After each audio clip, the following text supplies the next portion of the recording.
अपने रिपोर्टर्स के साथ भी एक खबर के लिए जुड़ूंगा, लेकिन उससे पहले गौरव मेरे साथ हैं ताकि वो मार्केट सेट 3 का पूरा एक्शन एक बार आपके सामने रख पाएँ। गौरव, बताइए प्लीज़। जी हाँ, तो आज सबसे पहले शुरुआत करते हैं यूनाइटेड ब्रूवरीज के साथ। यहाँ पे हमने एक शार्प फॉल देखा था और इसका मेन रीज़न ये है कि कहीं पे तेलंगाना में बियर सप्लाई जो है वो अभी बंद करने वाली है कंपनी, और इसका मेन रीज़न ये है कि FY20 से कहीं पे प्राइस हाइक जो है वो नहीं लिया था और इसके बाद कंपनी ने ये बोल्ड मूव लिया है। इसके बाद हम बात करते हैं जाइडस और लुपिन जैसे कंपनीज़ की, क्योंकि न्यूज़ रिपोर्ट ऐसे कहता है कि कहीं पे एप्टॉक्स करके जो कंपनी है उसको एक फाइनल अप्रूवल मिला है मिराबेग्रॉन करके एक दवाई के लिए। अब ये जो दवाई है वो लुपिन और जाइडस के लिए एक अच्छा खासा पोर्टफोलियो बना दी थी, और इसके चलते हुए क्योंकि कॉम्पिटिटर को उसके लिए अप्रूवल मिला है, इन दोनों स्टॉक्स में भी एक प्रेशर देखने को मिला था। इसके अलावा बात करते हैं पेटीएम की, क्योंकि NCPI से आए हुए लेटेस्ट डेटा के हिसाब से कहीं पे UPI में कहीं पे भी शेयर गेन जो है पेटीएम की तरफ से नहीं देखने को मिला है। इसी के ऊपर कहीं पे UBS ने भी नोट लिखा था, उन्होंने न्यूट्रल रेटिंग बरकरार रखते हुए टारगेट प्राइस जो है वो 1000 रुपये का दिया था पेटीएम को, और उनका भी कहना यह है कि अगर हम बात करें शेयर की, मार्केट शेयर की, तो कहीं पे 10% पे था ये जो मार्केट शेयर था पेटीएम का, वो जो अभी लगभग 5.5% पे आया है। उसके बाद हमने देखा आज के दिन में इस शेयर में भी गिरावट देखने को मिली थी।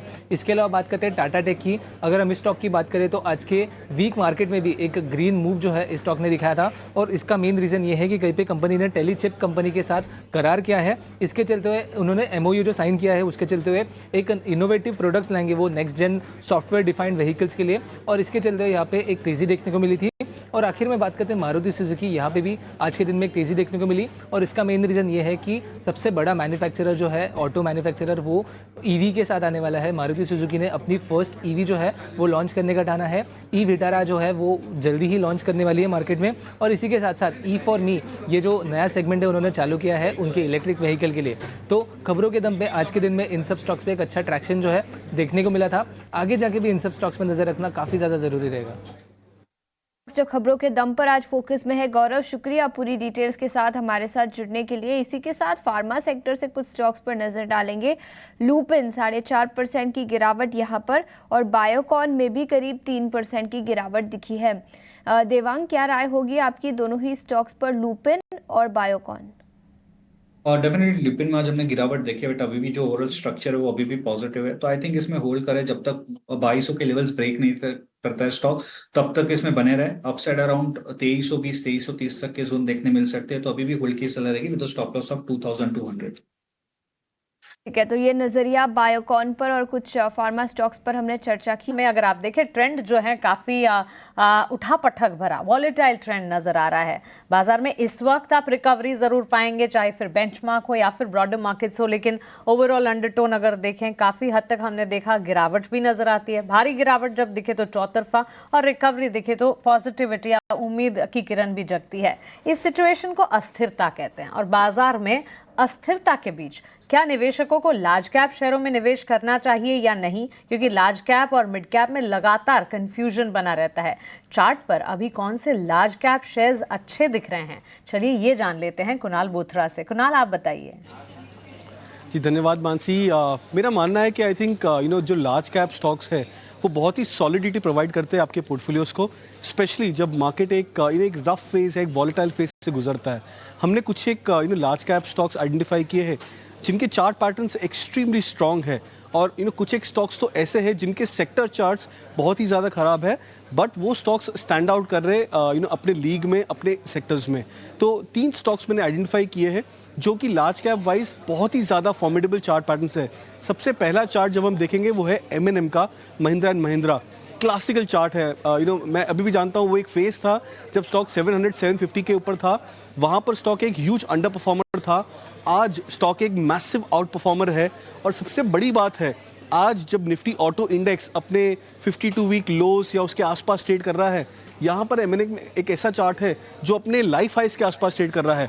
स्टॉक ने 3000 के लेवल्स को बहुत ही स्ट्रांगली सपोर्ट किया है, और हम देख रहे हैं कंसिस्टेंटली कि स्टॉक अपने बुलिश ट्रेंड को बरकरार रखते हुए नजर आ रहा है। सबसे खास बात है कि स्टॉक में एक शॉक एब्जॉर्प्शन कैपेसिटी है। तो मार्केट्स में लास्ट 3-4 महीने में हमने देखा बहुत हाइटेंड वॉलेटिलिटी आई है, बट उस दायरे में भी M&M ने बहुत ही अच्छा परफॉर्म किया है। तो मेरा अनुमान से एक बहुत ही सॉलिड स्टॉक बन सकता है, और स्पेशली इस वॉलेटाइल फेज को राइड करने के लिए ये क्लासिकल बाय बन सकता है ब्लू चिप कैटेगरी में। सेकंड स्टॉक हमने आइडेंटिफाई किया है, वो भी एक सेम सेक्टर में है ऑटो स्टॉक्स में से, बट वो एक डिफरेंशिएटेड सेक्टर है, डिफरेंशिएटेड स्टॉक है टू व्हीलर्स में से, आयशर मोटर्स। अगर हम देखें तो बहुत ही क्लासिकल चार्ट है और बहुत रेयर होता है कि एक स्टॉक या एक चार्ट अपने हिस्टोरिकल पैटर्न्स को बार बार रिपीट करे। अगर हम देखें कि लास्ट 3 से 5 सालों में आयशर मोटर्स में बार बार एक कंसिस्टेंट फॉर्मेशन आया है। जब स्टॉक एक रेंज में आ जाता है, वो रेंज जैसे ही स्टॉक ब्रेकआउट कर जाता है, उसके बाद एक नया ट्रेंड स्टार्ट होता है। तो काफ़ी बार ऐसा होता है कि कुछ एक रेंजेस वीक्स के होते हैं, कुछ एक रेंजेस मंथ्स और ईयर्स के भी होते हैं, बट जैसे ही स्टॉक उन ब्रेकआउट्स को कंफर्म करता है, उसके बाद एक नया वेव, नया अप ट्रेंड स्टार्ट होता है। आयशर मोटर्स में हम देख रहे हैं कि एक similar kind of an up trend start हुआ है। स्टॉक ने करीबन 5000 का ये लेवल्स ब्रेक किया है।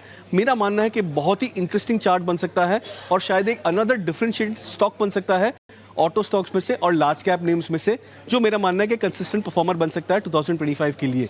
थर्ड और इंटरेस्टिंग स्टॉक है वो है फार्मा स्टॉक्स में से, फार्मा पैक में से।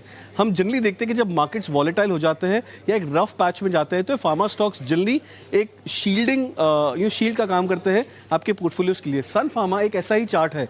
सबसे इंटरेस्टिंग बात है, जो RSI हम मैप की है, RSI कंसिस्टेंटली वीकली चार्ट्स पे सन फार्मा में लास्ट 1 से 2 ईयर्स से ऑलमोस्ट 40 और 50 के बेस के हायर चल रहा है। तो ये भी एक स्ट्रॉन्ग इंडिकेशन है कि सन फार्मा एक स्ट्रॉन्ग चार्ट है।